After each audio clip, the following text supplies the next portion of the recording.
Halo, assalamualaikum warahmatullahi wabarakatuh. Balik lagi dengan saya Rifin Bob di konten surat. Sebelum ke pembahasan, terlebih dahulu saya ingin menyampaikan sesuatu ya. Terutama dari konten-konten yang saya bikin, kalau ada salah kata ataupun bawaan saya yang tengil mungkin ya, banyak bercandanya atau ada perkataan saya yang menakut-nakuti kalian atau pembahasan konten saya yang terlalu mentah banget, saya mohon maaf ya. Jadi saya tekankan kembali, tujuan saya itu hanya ingin supaya kalian semua yang belum datang ke Jepang tahu gambaran di sini gitu. Dan yang saya ceritain, yang saya beberkan, yang saya kasih info ke kalian juga itu belum tentu semuanya benar. Itu hanya sebagian doang, dan jangan jangan sampai apa yang saya ceritain, yang saya beberkan ini menjadi kekhawatiran kalian ya, menjadi kecemasan kalian. Jangan. Ini hanya gambaran aja supaya nanti ketika kalian dihadapi dengan masalah-masalah yang sudah saya informasikan, yang sudah saya bikinin konten, kalian udah tahu solusinya bakalan kayak gimana, cara nanganinnya bakalan kayak gimana. Itu doang. Nggak ada tujuan sama sekali untuk nakut-nakuti kalian, saya apa sih, menjelek-jelekan negara Jepang terutama ya. Nggak ada sama sekali. Saya cuman hanya membeberkan fakta di sini gitu. Apalagi kan kita sebelum datang ke Jepang kan udah kemakan gitu omongan-omongan yang di Jepang tuh seperti ini seperti itu, enak, bla bla bla kan. Hanya yang bagus-bagusnya doang, hanya yang enak-enaknya doang. Nah, dengan adanya konten surat ini saya ingin supaya kalian jangan berpikir yang enak-enaknya aja. Jadi nanti ketika kalian datang ke sini, begitu dihadapkan dengan yang nggak enak, kalian udah, wow, udah tahu saya mah Jepang emang seperti ini, bla bla bla bla bla bla, yang sudah saya jelaskan kan. Jadi nanti kalian nggak bakalan kaget, nggak bakalan heran. Ya mungkin bisa jadi pembahasan saya di konten surat ini baru baru muncul dan baru berani untuk mengatakan bahwa di Jepang itu seperti ini. Mungkin ya belum bisa diterima secara seutuhnya karena memang ini kan hanya cerita dari saya dan hanya apa sih namanya, informasi yang belum tentu benar semuanya. Jadi jangan terlalu mentah-mentah lah menanggapi konten yang saya buat. Dan tekankan kembali, saya nggak ada niat untuk menakut-nakuti kalian ataupun mencemarkan nama baik negara Jepang.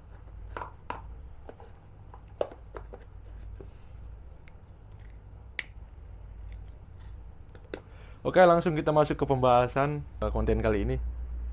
Jadi ada yang ngechat ke saya di halaman Facebook ya. Jadi buat kalian semua yang pengen tanya-tanya, malu di kolom komentar, pengen ngobrol-ngobrol, ya bisa langsung ke halaman Facebook saya. Atau kalau kalau kalian pengen telepon, pengen curhat, ada masalah, ada hal-hal yang perlu ditanganin, insya Allah nanti saya bisa bakalan bantu.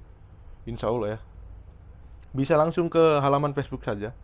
Di deskripsi udah saya cantumin linknya di setiap video. Jadi kalian bisa langsung ke halaman Facebook aja. Untuk yang tanya Instagram, Mas Bo punya Instagram gak? Saya udah gak main Instagram, udah hampir dari tahun kemarin lah. Tahun kemarin saya udah berhenti main IG, jadi saya alihkan ke halaman Facebook. Oke, lanjut lagi. Jadi ada yang chat gini, Mas Bob gimana caranya supaya waktu estafet ya, estafet kerja di Tobi supaya nggak pegel katanya lengannya kan, biar nggak kram tangannya katanya, supaya ada tenaga. Caranya cuman jam terbang ya, caranya cuman kita banyak bekerja.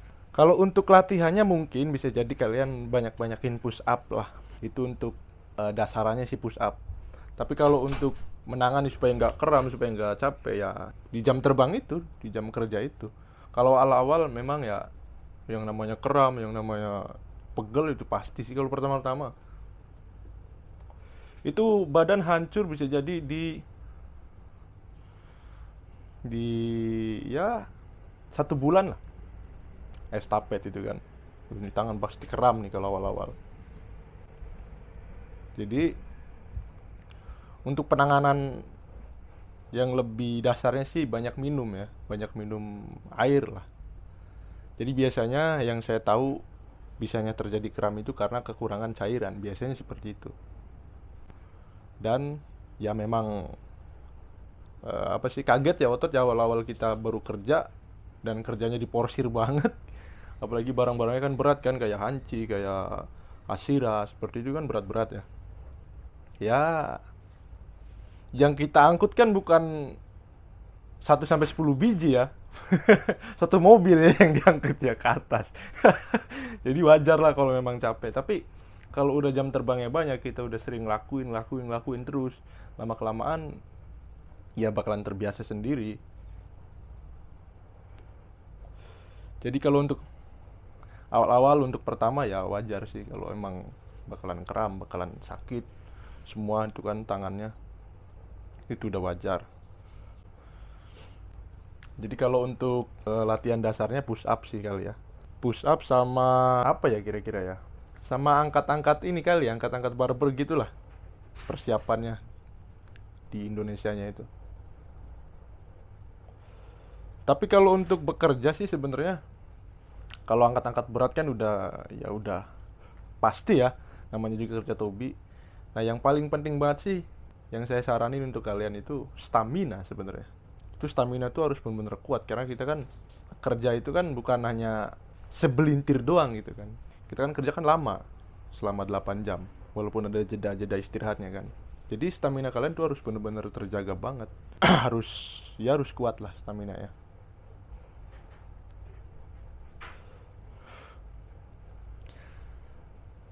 Mungkin itu saja kali ya pembahasan konten surat sekarang. Kalau kalian ada pertanyaan bisa langsung di kolom komentar aja. Ini untuk menanggapi yang ngechat ke saya. Dan kayaknya buat kalian semua yang pengen masuk ke Tobi bakalan penasaran gimana caranya supaya nanganin, supaya nggak kram gitu saat estafet. Ya emang nggak ada solusinya, memang harus jam terbang gitu. Maksudnya nggak ada cara mudahnya gitu, cara supaya yang kuat gimana gitu, lebih mudahnya kan. Nggak tahu, kalau saya nggak tahu lebih mudahnya kayak gimana. Cuman memang yang saya rasain, yang saya alamin selama kerja di Tobi ya memang jam terbang sih. Makin banyak jam terbangnya, jadi si ini nih bakalan kuat sendiri. Kalau awal-awal mah sama, saya juga awal-awal nggak awal-awal juga, sampai sekarang juga ya masih tetap sama sih. Masih tetap sama, tapi karena jam terbangnya banyak jadi agak ringan.